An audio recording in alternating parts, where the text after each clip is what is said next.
আজকের আমার রেসিপি পনির এবং সোয়াবিনের শাহী সবজি। নমস্কার বন্ধুরা, টেস্টি ডিশেস বাই রুমা চ্যানেলে আপনাদের সকলকে স্বাগত জানাই। পনির আর সোয়াবিনে বিভিন্ন ধরনের রেসিপি তো আপনারা ট্রাই করেছেন। আজকে আমি পনির আর সোয়াবিনে সম্পূর্ণ নতুন ধরনের একটি শাহী রেসিপি আপনাদের সঙ্গে শেয়ার করতে চলেছি। সম্পূর্ণ নতুন স্বাদে গন্ধে ভরপুর পনির সোয়াবিনের শাহী তরকারি করার জন্য আমি একটি বাউলে গরম জল নিয়ে নেব। এতে দিয়ে দেব নুন, হলুদ এবং অল্প পরিমাণে লঙ্কার গুঁড়ো। এবার এর মধ্যে দিয়ে দেব বেশ কিছুটা সোয়াবিন দিয়ে জলের মধ্যে ভিজিয়ে রেখে দেব। এবার একটি কড়া বসিয়ে দিয়ে তাতে দিয়ে দেব সাদা তেল। তেলটা গরম হলে পনিরের টুকরোগুলো দিয়ে দেব। পনিরের টুকরোটা ভাজার সময় কিন্তু আমি অল্প পরিমাণে হলুদ এবং লঙ্কার গুঁড়ো দিয়ে ভেজেছি। পনিরটা কিন্তু হাই ফ্লেমে ভাজতে হবে। পনিরটার কালার পরিবর্তন হয়ে গেলে আমি এটা তুলে নেব। এই সবজিতে কিন্তু পনিরের পরিমাণটা খুব একটা বেশি দেবেন না, পনিরের থেকে কিন্তু সোয়াবিনটাই বেশি থাকবে। পনিরটা ভাজা হয়ে গেলে সোয়াবিনের জলের মধ্যে পনিরটা দিয়ে আমি একসাথে ভিজিয়ে রাখবো। নুন জলে ভিজিয়ে রাখলে পনির কিন্তু বেশ নরম হয়। এবার পনির ভাজা তেলেই দুটো বড় মাপের পেঁয়াজ কুচি দিয়ে দেব। পেঁয়াজটা আমি লাল করে ভেজে নেব। পেঁয়াজগুলো ভাজা হয়ে গেছে, এবার তুলে নিয়ে ঠান্ডা হতে দেব। এবার একটা মশলা করব, এর জন্য আমি বাটিতে নিয়ে নিয়েছি টক দই। এতে দিয়ে দিব বড় চামচের 1 চামচ ধনে গুঁড়ো, লঙ্কা গুঁড়ো এবং হলুদ। সব উপকরণ ভালো করে মিশিয়ে আমি সাইডে রেখে দেব।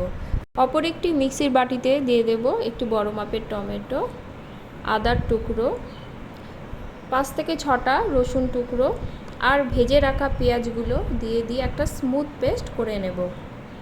এবার পেঁয়াজ ভাজা তেলেই ফোড়নে দেব একটি তেজপাতা, একটি শুকনো লঙ্কা, গোটা জিরে এবং গোটা গরম মশলা। গোটা গরম মশলার মধ্যে আমি নিয়েছি দারচিনি, এলাচ, লবঙ্গ এবং গোটা গোলমরিচ। ফোড়ন থেকে সুন্দর গন্ধ বেরোলে পেঁয়াজ রসুনের পেস্টটা আমি দিয়ে দেব। গ্যাসের ফ্লেম মিডিয়াম টু লোতে করে দিয়ে মশলাটা একটু সময় নিয়ে কষাবো। মশলার বাটি ধুয়ে জলটা অল্প দিয়ে দেব। এইভাবে জল দিয়ে মশলা কষালে কষানোটা কিন্তু খুব ভালো হয়। মশলা থেকে তেল ছাড়তে শুরু করলে দইয়ের মিশ্রণটা দিয়ে দেব। দইয়ের মিশ্রণটা দেবার সময় কিন্তু গ্যাসের ফ্লেম একদম লোতে করে দিতে হবে, নাহলে কিন্তু দইটা ফেটে যেতে পারে। ভালো করে মশলার সঙ্গে দইয়ের মিশ্রণটা মিশিয়ে নিয়ে যখন তেল ছাড়তে শুরু করবে তখন ভিজিয়ে রাখা সোয়াবিনটা আমি এর মধ্যে দিয়ে দেব। সোয়াবিনটা দিয়ে ভালো মতো কষাতে হবে। মিনিট 3 মতো আমি কষিয়ে নিয়েছি। এতে মশলাগুলো কিন্তু সোয়াবিনের মধ্যে ভালোভাবে ঢুকে যাবে। সবশেষে এতে যোগ করব ভিজিয়ে রাখা পনিরটা দিয়ে আবারও ভালো করে মিশিয়ে নিয়ে এতে দিয়ে দেব গরম জল।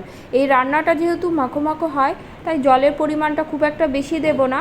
আপনারা যদি ঝোল খেতে চান সেক্ষেত্রে জলের পরিমাণটা আপনারা বাড়িয়ে দিতে পারেন। ভালো করে আবারও মিশিয়ে নিয়ে ঝোলটা বয়েল আসতে দেব। ঝোলটা বয়েল চলে এসেছে, এবার আমি এর মধ্যে দিয়ে দেব স্বাদ অনুসারে নুন আর দেব অল্প পরিমাণে চিনি। চিনিটা অপশনাল, আপনারা পছন্দ না করলে স্কিপ করতে পারেন। এবার ঢাকা দিয়ে 5 থেকে 7 মিনিটের মতো রান্না করে নেব। 5 থেকে 7 মিনিট পরে ঢাকা খুলে দেখে নেব সোয়াবিনগুলো কতটা ফুলে উঠেছে এবং সফট হয়েছে। আজকের পনির সোয়াবিনের এই শাহী রেসিপিটি আপনাদের যদি ভালো লাগে লাইক কমেন্ট করবেন এবং সাবস্ক্রাইব করে পাশে থাকবেন। আমার ভিডিও নোটিফিকেশন পেতে বেল আইকন কিন্তু অবশ্যই প্রেস করবেন।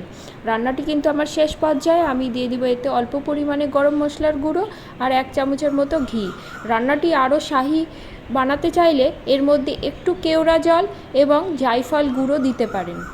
আমি গরমের জন্য এই দুটো উপকরণ কিন্তু স্কিপ করেছি। গ্যাসের ফ্লেমটা একদম লোতে করে দেব। আরও 1 মিনিটের মতো রান্না করে পরিবেশনের পালা। আজ তাহলে এ পর্যন্তই, দেখা হবে পরের কোনো রেসিপি নিয়ে। সকলে ভালো থাকবেন, ধন্যবাদ।